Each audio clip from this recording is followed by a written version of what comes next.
हम बात करने वाले हैं कक्षा 10 की जो गणित है, इसमें 2023 में जो आपका एग्ज़ाम होने वाला है उसमें क्या क्या सिलेबस रहेगा।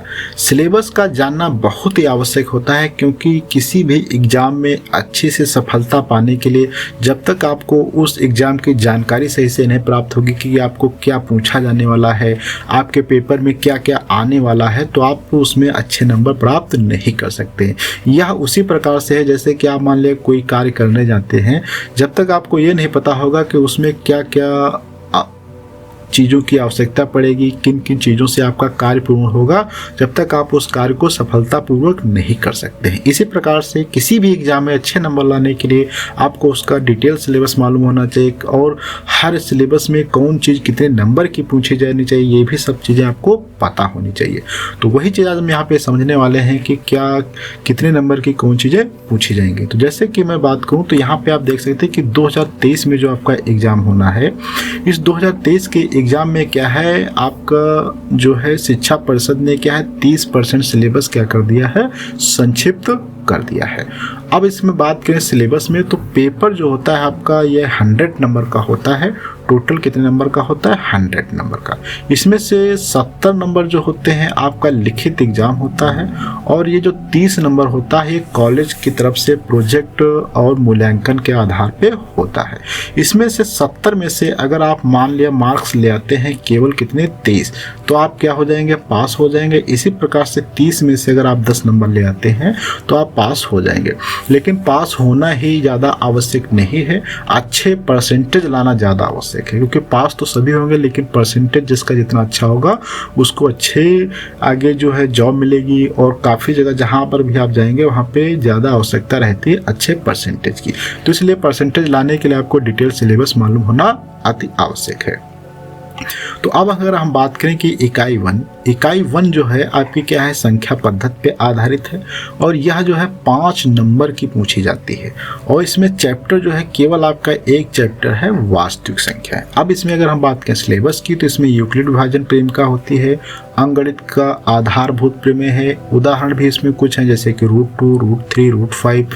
अपरिमेय संख्याओं को जो है सत्यापन करना होता है, परिमेय संख्याओं का शांत, अशांत, आवर्ती, दशमलव के पदों में निरूपण करना होता है, आदि टाइप के क्वेश्चंस जो है आपके इकाई 1 में पूछे जाते हैं चैप्टर 1 वास्तविक संख्याओं के अंतर्गत, और ये 5 नंबर का होता है।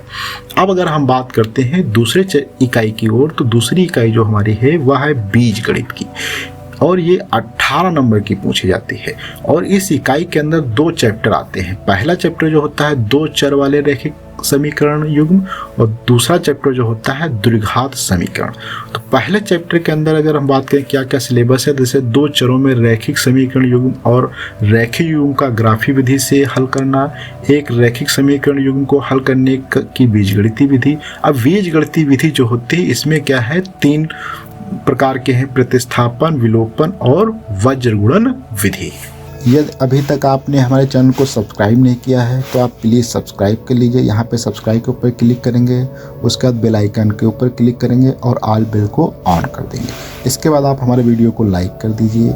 शेयर करने के लिए आप शेयर पे क्लिक करेंगे, और यहाँ से काफ़ी साइट पे आप अपने दोस्तों को शेयर कर सकते हैं। इसके बाद अगर आप अधिक वीडियो जानना चाहते हैं, देखना चाहते हैं, तो आप इस लोगो के ऊपर क्लिक करेंगे, जैसे ही आप हमारे चैनल के ऊपर आ जाएंगे। इस चैनल पे आने के बाद यहाँ पे थोड़ा अगर ऊपर स्क्रॉल करेंगे तो यहाँ पे हमारा एक सेकंड चैनल है, इसके ऊपर आप जैसे ही क्लिक करते हैं यहाँ पे सब्सक्राइब के ऊपर आप क्लिक कर लेंगे, और ऑल बेल के ऊपर क्लिक करने के बाद ऑल बेल ऑन कर देंगे। इसके बाद आप क्या है हमारी प्लेलिस्ट में जा सकते हैं। प्लेलिस्ट देख सकते हैं, मैंने अलग अलग क्लास के लिए अलग अलग प्लेलिस्ट बनाई हुई है। जो भी आपको जिस प्लेलिस्ट की आवश्यकता है आप यहाँ से देख सकते हैं।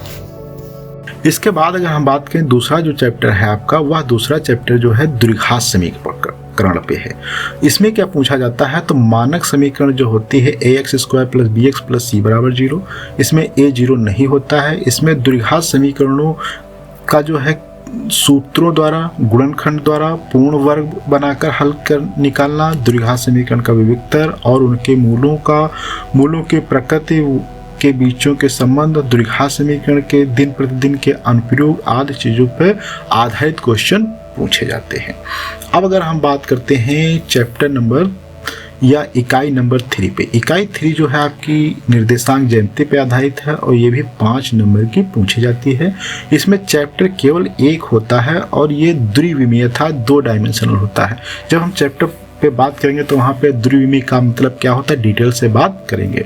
तो यहाँ पे इसमें क्या होता है, निर्देशांक ज्यामिति की अवधारणा पूछी जाती है, रैखिक समीकरणों के ग्राफ होते हैं, दूरी सूत्र होते हैं, विभाजन सूत्र होते हैं, आंतरिक विभाजन होता है, त्रिभुज के क्षेत्रफल होते हैं। इसके बाद अगर हम बात करें इकाई नंबर 4 पे, तो इकाई नंबर जो हमारी 4 है यह कितने नंबर की पूछी जाती है, 12 नंबर की पूछी जाती है। इसके अंदर अगर चैप्टर की बात करें तो इसके अंदर चैप्टर्स कितने होते हैं, तो इसके अंदर चैप्टर 2 पाए जाते हैं। एक होता है त्रिभुज, दूसरा होता है हमारी रचनाएं। तो त्रिभुज के अंदर भी काफ़ी बड़ा सिलेबस रहता है। तो यहाँ पे अगर हम बात करें जैसे कि समरूप त्रिभुज की परिभाषाओं से आधारित, तो बाद में समांतर रेखाएं खींची गई हैं, ये सब यहाँ पे आप सिलेबस डिटेल से देख सकते हैं। इस सिलेबस में ये सब जो भी यहाँ पे लिखा, यही आपका जो है इकाई जो है 4 में पूछा जाने वाला है ज्यामिति के अंतर्गत। इसके बाद अगर हम बात करें चैप्टर जो 2 है रचनाएं, रचनाओं में भी ये काफ़ी यहाँ पे जो सिलेबस आपका लिखा है इसमें से ही क्वेश्चंस पूछे जाते हैं। अब अगर हम बात करें इकाई नंबर 5 की, तो इकाई 5 क्या है, यह त्रिकोणमिति पे आधारित होती है और ये 10 नंबर की पूछी जाती है। इसमें चैप्टर होते हैं 3, त्रिकोणमिति का परिचय, नंबर 2 त्रिकोणमिति सर्वसमीकाएं होती हैं और चैप्टर 3 जो होता है ऊंचाई और दूरी पे आधारित होता है। चैप्टर 1 में क्या पूछा जाता है, तो समकोण त्रिभुज के न्यून कोणों के त्रिकोणमितीय अनुपात, जैसे 0 डिग्री 90 डिग्री के त्रिकोणमितीय अनुपात, त्रिकोणमितीय अनुपातों के मान जैसे 30, 45, 60, 0, 90 तथा उनके बीच संबंध पूछे जाते हैं। सर्वसमीकाओं पे आधारित जैसे पूरक कोणों के त्रिकोणमितीय अनुपात पर आधारित क्वेश्चन पूछे जाते हैं। इसके बाद अगर हम बात करें तीसरे चैप्टर में है ऊंचाई और दूरी, तो इसमें क्या पूछा जाता है, जैसे कि उन्नयन कोण क्या होता है, अवनमन कोण क्या है, ऊंचाई और दूरी पर आधारित साधारण प्रश्न जो पूछे जाते हैं। और ये जो प्रश्न होते हैं केवल समकोण या 2 समकोण त्रिभुजों से अधिक नहीं होने चाहिए। उन्नयन अवनमन कोण कौन कौन से होंगे, 30 डिग्री, 45 या 60 यही होंगे। इसके अलावा आपके जैसे मान लिया 90 डिग्री या इस प्रकार के कोई उन्नयन कोण नहीं होंगे। ठीक है। इसके बाद अगर हम बात करें इकाई नंबर 6 की, तो इकाई नंबर 6 जो है आपकी क्या है, मेंसुरेशन होती है। ये 10 नंबर की पूछी जाती है। इसके अंदर भी चैप्टर जो होते हैं वह 2 होते हैं। चैप्टर 1 वृत्तों से संबंधित क्षेत्रफल, दूसरा होता है पृष्ठीय क्षेत्रफल और आयतन। चैप्टर 1 में अगर हम सिलेबस की बात करें तो चैप्टर 1 में वृत्त का क्षेत्रफल पूछते हैं, वृत्त के त्रिज्यखंड तथा वृत्तखंड के क्षेत्रफल पूछते हैं, उपयुक्त समतल आकृतियों के संयोजनों के क्षेत्रफल पूछते हैं, 60 डिग्री 90 आदि इन पे क्वेश्चंस आते हैं। चैप्टर 2 में बात करें तो इसमें खंड का और खंड का में खा में विभाजित होता है। खंड का में जो होता है निम्नांकित किन्हीं 2 द्वारा संयोजित समतल आकृतियों का पृष्ठीय क्षेत्रफल जो होता है, आयतन, घन, घनाभ, गोला, अर्धगोला और लंबवृत्तीय बेलन, बेलन, शंकु, शंकु, शंकुछेदक, इस पे आधारित क्वेश्चन पूछे जाते हैं। दूसरा जो होता है एक तरह के धात्विक ठोस का दूसरे में परिवर्तित करने से संबंधित प्रश्न तथा दूसरे मिश्रित प्रश्न पूछे जाएंगे।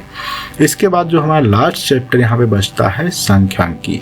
चैप्टर लास्ट सांख्यिकी है, इसमें से ये 10 नंबर का पूछा जाता है। इसमें चैप्टर केवल एक है सांख्यिकी। इसमें क्या पूछा जाता है, वर्गीकृत आंकड़ों का माध्य, माध्यिका तथा बहुलक, संचयी, बारंबारता, ग्राफ आदि क्वेश्चंस पूछे जाते हैं। अब अगर हम बात करें कि आपका जो पेपर में किस टाइप के क्वेश्चन पूछे जाएंगे, कितने नंबर के कौन से क्वेश्चंस आएंगे, तो यहाँ पे आप डिटेल से देख सकते हैं। जैसे कि यहाँ पे मैं अगर बात करूँ बहुविकल्पी प्रश्न, तो बहुविकल्पी भी प्रश्न पूछे जाएंगे। ये प्रश्न कितने होते हैं, 20 प्रश्न होते हैं। ये कितने नंबर के पूछे जाते हैं, 1 नंबर के पूछे जाएंगे। तो टोटल आपके नंबर कितने हो जाएंगे, 20। इसके बाद अगर हम बात करें अति लघु उत्तरी प्रश्न, तो अति लघु उत्तरी प्रश्न जो होते हैं ये 5 पूछे जाते हैं। ये केवल 2 नंबर के होते हैं, इसलिए आपके कितने नंबर हो जाएंगे, 10 नंबर हो जाएंगे। इसके बाद अगर हम बात करें लघु उत्तरी प्रश्न, तो ये पूछे जाते हैं 6 और ये होते हैं 4 नंबर के, तो यहाँ से आपके प्राप्त होते हैं 24 नंबर। इसके बाद दीर्घ उत्तरी क्वेश्चन केवल 2 पूछे जाते हैं, जो कि एक 8 नंबर का होता है और टोटल हो जाते हैं 16 नंबर। तो इस प्रकार से अगर इन सभी क्वेश्चन के नंबरों को अगर जोड़ा जाए तो टोटल नंबर कितने होते हैं, 70। और नंबर क्वेश्चन टोटल कितने पूछे जाते हैं, 33। अर्थात 33 क्वेश्चंस आएंगे, 70 नंबर का होता है। और सभी अलग अलग कितने नंबर के कौन क्वेश्चंस आएंगे वो भी यहाँ पे आप देख सकते हैं। तो आज के वीडियो हम लोग इतने रखते हैं, अगले वीडियो मिलेंगे। जब तक के लिए धन्यवाद। जय हिंद, जय भारत।